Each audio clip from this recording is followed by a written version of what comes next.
Coucou, j'espère que tu vas bien et que si ça ne va pas, j'espère que tu vas te rétablir très très vite. Vraiment de tout mon cœur, je t'envoie plein de très très fortes énergies, plein de bonnes énergies, de bonnes ondes, de good vibes et plein d'amour, plein de tout ce que tu souhaites. Vraiment. Alors, je t'ai fait une vidéo il n'y a pas très longtemps, tu peux aller checker en dessous sur comment faire son backpack. Ok, je suis non professionnelle, c'est la première fois que je voyage dans ma vie toute seule, en backpack, en sac à dos. Et je me suis dit, bah, pour te montrer, parce que j'ai tellement galéré, j'ai passé au moins 5 heures à Decathlon pour acheter mes trucs, parce que j'avais que dalle walou, même pas de chaussures, rien. Parce que je me suis dit je pars, je sais pas ce que je vais faire. Donc je savais que j'avais envie de voyager, je sais que j'ai plein de rêves, donc je me suis dit tiens si je peux les réaliser là-bas tant qu'à faire. Mais j'avais rien de prévu, je me suis pas dit tiens je vais faire une randonnée à tel endroit, ou je vais aller rencontrer telle personne à tel endroit, ou telle ville je vais aller voir. Que dalle, j'avais rien de prévu, vraiment, rien du tout. Donc à ce moment-là, j'ai pris tout ce que je devais avoir. Sauf que tu peux aller voir dans la vidéo, hein, tu peux aller rigoler un petit coup. Et en fait, moi j'ai cru que j'arrivais dans un pays chaud ou même dans un pays chaud, il fait quand même un peu froid des fois. Quoique, non, je dis des bêtises sûrement. Je sais pas, je suis jamais allée. En gros, je me suis pas renseignée en fait là où j'allais vraiment. Donc, je suis partie avec zéro plan. Et ce qui est cool avec le zéro plan, c'est que bah t'es dispo quand t'es toute seule, c'est vraiment dispo. Quand tu pars avec ton chéri, c'est bien, mais c'est pas forcément la même chose. Quand tu pars avec des copines ou des amis, c'est cool, mais vous êtes quand même entre vous. Même si tu restes ouverte, t'hésites par personne, j'en doute vraiment pas. J'en suis sûre que t'es quelqu'un de super cool. Mais après voilà, c'est vraiment de ce que les gens m'ont dit et de ce que moi je vois aussi de l'extérieur. Et beaucoup de personnes disent quand ils voyagent seuls, bah, ils sont loin d'être seuls. Et sincèrement, pour l'avoir vécu, ça fait juste 4 jours ou 5 jours, 6, 7, 8, 9, 10, 11, ouais c'est mon 5e jour. J'ai prévu à peu près de 20 jours en Suède. Donc je suis arrivée à Stockholm, il y a le 6 juin, jeudi, il y a 5 jours déjà. Ça passe très très vite. Et j'ai découvert grâce à plein de blogs, je t'invite à aller voir Alex Viseo. Il y a des nanas aussi qui sont parties, qui l'a interrogé, qui sont super top. Bref, il y en a plein plein plein. Et c'est super parce que quand tu commences à t'informer sur un truc, tu te rends compte qu'en fait tu atterris sur plein d'autres trucs, plein d'autres vidéos et tu rencontres d'autres personnes qui ont voyagé et tu fais plein d'échanges et etc. Donc en fait tu ouvres une porte, pour moi, c'est mon explication, tu ouvres une porte de l'univers, tu ouvres le champ des possibles et en fait bah tu demandes un truc et bah du coup t'arrives plein de trucs en fait, les choses que tu as besoin, c'est pas forcément ce qu'on souhaite, mais les choses que tu as besoin vont t'arriver, tu vas les savoir. Donc je te dis pas d'attendre non plus, mais quand tu vas les demander, elles vont t'arriver. Moi c'est ce qui s'est passé en tout cas pour moi. Mon 5e jour, il m'arrive que des trucs de folie. Tu peux aller voir mon compte Instagram où je te mets des photos un peu toutes mes journées dans mes stories. C'est Toskita, donc Tooskita. Voilà. Donc Tooskita, Toskita. Tu peux m'ajouter si tu veux avec plaisir, comme ça tu pourras voir tout ce que je mets et ça m'encourage, ça c'est vraiment cool. Donc, let's go pour cette vidéo. Cette vidéo, du coup, tu peux aller faire un tour sur l'autre vidéo si tu veux. Ah oui, je t'ai fait une autre vidéo aussi en anglais, donc un peu la même de ce que je vais te faire là. Tu peux aller regarder si tu vas y rire un petit coup parce que j'ai un accent français quand je parle anglais. Ça va faire très longtemps en fait que j'ai pas parlé anglais. J'ai expliqué dans la vidéo que j'ai appris l'anglais genre en 3e, jusqu'en 3e, jusqu'à mes 15 ans, 15-16 ans max. Et en fait, après, j'ai jamais vraiment parlé anglais, un petit peu comme ça, avec des touristes, mais vraiment très très peu. Et je l'ai vraiment. Et là, ça fait 4 jours 5 jours que je le parle quotidiennement. Et je me suis dit, tiens, Sandrine, challenge-toi et pourquoi pas faire une vidéo en anglais. Et c'est ouf parce que ça m'entraîne de ouf. Donc, il y a amélioré, hein, ça c'est sûr. Mais c'est ce que j'explique, je suis quand même assez fière de moi. Et des fois, en fait, on est notre propre barrière. Parce qu'en fait, je peux n'être que fière de moi parce que j'ai un niveau à peu près correct. On arrive à me comprendre. Ok, je fais beaucoup de fautes de syntaxe. Mon accent, il est français, voilà. Mais bon, je vis en France toute ma vie, donc c'est normal. Je me dis qu'avec le temps, si je fais ça tous les jours, il va que s'améliorer. Je vais entendre aussi de l'anglais, voir des vidéos, etc. Donc je ne peux être que fière de moi. Donc ça, c'est vraiment cool. Et je t'encourage vraiment de t'enlever ces barrières-là, de te dire ok, mon anglais il est pas top, mais bon, c'est qu'un moment. Je sais qu'à force de le faire, d'en parler, de le parler, de l'écouter, il va s'améliorer. Et on est obligé en fait de passer par là. Ça serait trop facile de se dire ok, là, là j'arrive pas, là c'est pourri ce que je fais, je sais c'est voilà, c'est nul, ok. Mais pour aller là-haut, t'es obligé en fait de galérer entre. T'es obligé de te tromper, de te re-retromper pour faire bien en fait. Si on arrivait à faire bien du premier coup, il n'y aurait pas de dépassement de soi, il y aurait pas, on serait tous riches, millionnaires ou j'en sais rien. On aurait tout ce qu'on veut dans la vie parce que tout le monde ne veut pas être millionnaire ou tout le monde ne veut pas être heureux, j'en sais rien. Euh, pour moi, oui, mais on a tous des objectifs différents dans la vie. Voilà, juste pour te raccourcir. Restons focus. Je reste focus. Donc, je vais te raconter dans cette vidéo qu'est-ce qu'on m'a conseillé. Donc, je te conseille vraiment, encore, je crois que toutes les vidéos, je te le dis, mais Couchsurfing. C'est une application sur smartphone où tu rencontres des gens qui t'hébergent, qui peuvent t'héberger, qui proposent de t'héberger gratuitement. Ou toi, tu peux héberger aussi des personnes. Je pense qu'à Paris, je ne sais pas si je le ferai, je vais me renseigner. Mais en tout cas, je sais que dans le futur, je le ferai, ça c'est sûr. En tout cas, je t'encourage vraiment à le faire. C'est hyper riche, moi ça m'enrichit énormément. Juste 5 jours déjà, mais c'est dingue ce que j'en ressors. J'ai rencontré Peter Gustafsson, c'est comme ça que c'est écrit, sur Couchsurfing, qui est un Suédois. Qui a une lignée dans cette suédoise. C'est dingue, chez lui c'est juste magnifique, regarde. Donc moi je dors là, ok, dans un matelas gonflable. Et en fait il a des photos, c'est trop mignon, de ses ancêtres, là, un peu partout. Et c'est juste top, je trouve ça top. Donc on a beaucoup parlé sur ça. Reste focus Sandrine. Alors, juste...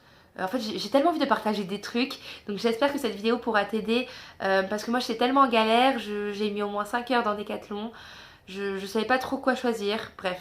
Donc c'est pour ça que je te fais cette vidéo. Donc quand je lui ai dit, en fait j'ai eu la chance, grâce à Couchsurfing, il y a un couple ukrainien qui vient avec des amis faire une randonnée, j'allais dire hiking, tu vois, mais non je pense en anglais, en Suède, donc à Kiruna. Il faut savoir que la Suède, elle fait 1572 km de longueur. C'est juste dingue. Et tu vas voir, par exemple, la Suède, c'est comme ça. Donc, tu as la France en dessous, la Suède là. Tu as la Norvège là et la Finlande là. Donc, là, la Suède. Et Stockholm, c'est un peu au milieu, mais dans le nord. Tu vois, là. Voilà. Et Kiruna, si là. Et après, je vais à Abisko, si là. Donc, tu as la Norvège là. Tu vois, c'est pas loin. Et on va faire 105 km je crois à pied pendant 8 jours. On a 8 jours pour faire 105 km. Ensuite, j'ai jamais fait de hiking, j'ai jamais fait de randonnée de ma vie. Ce que j'ai pu marcher, ça doit être 5 km. 5 km, je pense, d'un coup, pour aller genre de Gare du Nord, de Lafayette à Bastille par exemple, pour te donner une idée. Ok ? Pause. Et là, à ce moment-là, j'ai dû faire, dans une journée, je dois faire accumuler 15 000. Hier, j'ai dû faire 20 000, mais c'était vraiment le top, top, top. Donc, je dois faire entre 6 000 et 10 000 à peu près en max de kilomètres dans une journée. Mais je suis à peu près à une moyenne de 5 000 pas, pardon. 5 000 pas, pas kilomètres, n'importe quoi. 5 000 pas par jour. Ouais, 6 000 pas par jour facile, c'est mon objectif en tout cas pour l'instant. Et je dois faire, le plus que j'ai fait, ça va être 5 km d'un coup. Et dans une journée, ouais, peut-être 10, 15, max, vraiment max. C'était vraiment quand j'ai marché très beaucoup, j'allais dire, mais bon, c'est pas français. Ok, donc quand j'ai dit à Peter, c'est Peter, ça écrit, mon itinéraire, il m'a regardé, il m'a dit: t'as déjà fait de la randonnée? J'ai dit non. Il m'a regardé avec des yeux comme ça. Et là, je vois un peu de la panique. Il me dit ok. Il va dans sa chambre, il me dit ok, il te faut ça, il te faut ça, il te faut ça. Ok, si tu vas là-bas, il me regarde, ok, il te faut faire ça, il te faut faire ça, est-ce que t'as ça, est-ce que t'as ça. Il calculait tout dans sa tête, c'était dingue parce qu'il a tellement voyagé, cet homme, tellement riche. C'était juste magnifique. Je suis trop contente de l'avoir rencontré, vraiment, c'était juste magnifique. Je l'ai rencontré grâce à une réunion couchsurfing. Je savais pas où j'allais dormir la nuit, vraiment. Et je me suis dit, ok Sandrine, tu prends ton sac à dos et tu verras bien. Sinon, tu prends un Airbnb où tu te débrouilles. Airbnb, c'est pareil, mais sauf que c'est payant. Tu peux dormir chez l'habitant en fait. C'est un peu moins cher que l'hôtel. Il faut savoir que les tarifs, c'est quasiment comme à Paris. Donc à peu près, il faut compter 90, quelque chose comme ça, euros pour une chambre. Donc, j'ai opté pour le couchsurfing. Et là, j'ai rencontré Peter. C'était top. Il y avait plein de gens même que j'ai rencontrés. J'ai rencontré Chantal, Shaunteel, qui m'a passé son Facebook, son Instagram, pardon. Tu pourras la voir sur mon Instagram, qui est super, qui vit en Jamaïque. Donc je te l'ai dit tout à l'heure, si tu tombes là-dessus par hasard, c'est Touskita, mon Insta, Tooskita, ok. Chantal, elle a 21 ans, elle vient de Jamaïque. Et on a parlé, du coup on s'est vu, elle savait pas, elle part en Sicile, elle part à Pisa, elle part en Italie aujourd'hui. Et juste magnifique comme personne. Elle a 21 ans, elle est venue pour étudier à Göteborg, en face de l'autre côté de la Suède. Et du coup on s'est rencontrés là. Et on s'est revus du coup hier. Et on est allé à l'île de Finiam. Donc pareil, j'ai fait des trucs de dingue. Et je me suis challengée, elle m'a filmé, c'était juste magnifique. J'ai fait des trucs de ouf, j'ai affronté des peurs que tu peux voir sur mon Insta, j'ai mis des vidéos. Bref, c'était juste top. J'ai pris des couleurs. Donc, pour cette vidéo, Peter, pour revenir à Peter, il m'a dit ok, tu dois faire ça, ça, ça. Donc, je vais te les partager parce que je trouve ça juste important. Parce que je savais pas tout ça en fait quand je suis arrivée ici. Donc, très important, il m'a dit donc d'avoir de bonnes chaussures. Ok, moi j'ai pris des chaussures de trail. Elle est où? Ça. Et en fait, c'est vraiment pas mal. Hier, j'avais des cailloux et tout, c'est vraiment très très bien. Elles sont assez solides. Sauf que ça prend l'eau. Un peu moins quand même que les chaussures classiques, mais ça prend quand même un peu l'eau. Il m'a dit voilà, là-bas, il faut savoir que c'est la montagne. Il fait 3 à 0 degrés, voire. Là, cette période-là. Donc, imagine en hiver. On est au mois de juin. Et il me dit ok, tu dois avoir des chaussures qui couvrent tes mollets. Parce qu'à un moment, tu vas avoir de l'eau. Tu vas passer à un endroit où, genre, l'eau, elle arrive là. Je le regarde, je dis ok. Parce que quand je lui ai dit que j'allais là-bas, il m'a dit ok, t'as déjà fait la randonnée? Non, il me dit ok, tu dois te préparer. Mais vraiment, mais genre en mode sérieux. Moi, je commence à paniquer. Il me dit ouais, tu dois te préparer parce que c'est très très dur. Et lui, il a fait cette randonnée. Donc, je lui ai dit ok. Donc, première chose, avoir des très bonnes chaussures. Des chaussures imperméables, idéalement. Donc, il m'a passé ça, j'arrive, je vais te montrer. Donc, en plus, j'ai de la chance, il fait la même taille que moi. Donc, ça, c'est cool. Donc, ça, c'est cool. Hop. Bon, elles sont un peu pourries, mais on s'en fout. Hein. Je suis pas là pour faire un défilé, ok. Et ensuite, il m'a passé ça. Pourquoi? Il m'a dit si t'as de la place dans ton sac à dos, prends-les. Parce qu'à un moment, il y aura de l'eau, c'est sûr. Parce que les glaciers, ils fondent, donc ça fait de l'eau. Tu prendras ça pour les mettre. Parce qu'il me dit, en fait, le plus important quand tu fais une randonnée, c'est d'être pas du tout mouillé, en fait. D'avoir aucune humidité dans tes vêtements. Si tu as de l'humidité dans tes vêtements, si tu as pris de l'eau, c'est important de te changer. Moi c'est la première fois que je fais tout ça, donc du coup j'ai juste envie de te le partager. Maintenant sûrement il y a des personnes qui sont pro là-dedans, si tu les connais mets-les-moi en commentaire, comme ça je pourrais les découvrir aussi, c'est avec plaisir. Donc il m'a dit tu les prends, donc il est super gentil parce qu'il m'a prêté tout ça. Je vais lui rendre après à mon retour dans 8 jours, dans 9 jours, parce qu'il faut savoir que Kiruna c'est à 24 heures en train. Il y a un avion mais c'est beaucoup plus cher. Le billet, je crois qu'il a 250 € aller et 50 € en train. Tu vois la différence? Donc, je mettrai ça pour marcher et je remonterai mon pantalon. Voilà, parce que du coup, je marcherai avec mon sac à dos, bien sûr, qui fait 12 kg. Là, peut-être un peu plus avec ce que je vais prendre. Mais bon, pas plus de 15 en tout cas. Il doit faire 13 kg, je pense, mon sac à dos. Donc, je vais te montrer rapidement ce que je mets dedans. Donc je crois que je vais prendre quand même mes vêtements que j'ai pris, mais tu vois en gros j'avais pris que 3 t-shirts, un legging pantacourt, ce legging là qui est super confortable. J'ai essayé tous les pantalons trekking mais il m'allait pas. J'ai trouvé celui-là qui est en promo en plus, qui est vraiment cool. Donc ça c'est bon. Donc il m'a dit très important c'est d'avoir plein de couches. Plein de couches et de couvrir tes extrémités. Bon ça je le savais mais j'avais oublié que c'était important aussi pour la rando. Parce qu'il fait froid. Donc de couvrir ses mains, sa tête, ses oreilles. La gorge un petit peu aussi, les pieds. Et là aussi, il m'a dit ici, si tu prends beaucoup de froid, c'est très sensible en fait. Donc c'est cool parce que j'ai pris une sorte de short cyclable. Donc je le mettrai en dessous. Après je mettrai ça. Et après je mettrai mon pantalon. Et lui il m'a passé aussi un autre pantalon. Ça c'est vraiment top. Il est où? Je sais pas où je l'ai mis. Bref, un même genre de pantalon que tu peux mettre comme ça. Donc ça c'est cool. Ensuite, ah bah il est là. Tu vois. Donc ensuite, donc très important c'est d'avoir des couches. Il m'a dit si tu mets plein de couches, vaut mieux que tu mettes plein de couches qu'un gros manteau. Parce que il m'a dit le fait d'avoir plein de couches, ça va permettre d'avoir d'être sec, d'être dry, j'étais en train de penser, d'être sec, d'avoir aucune humidité en toi. Et si tu as de l'humidité, tu te changes. Dans tes chaussettes, dans tes doigts, dans ton n'importe où tu as de l'humidité, il faut que tu changes. Sinon, ça, tu vas attraper froid en fait, ça va être froid après. Tu as 1 heure, 2 heures max. Donc, il m'a passé un haut à mettre comme ça. Tu vois, donc ça je vais le mettre au-dessus. Celui-là, au-dessus. Un autre haut, pareil.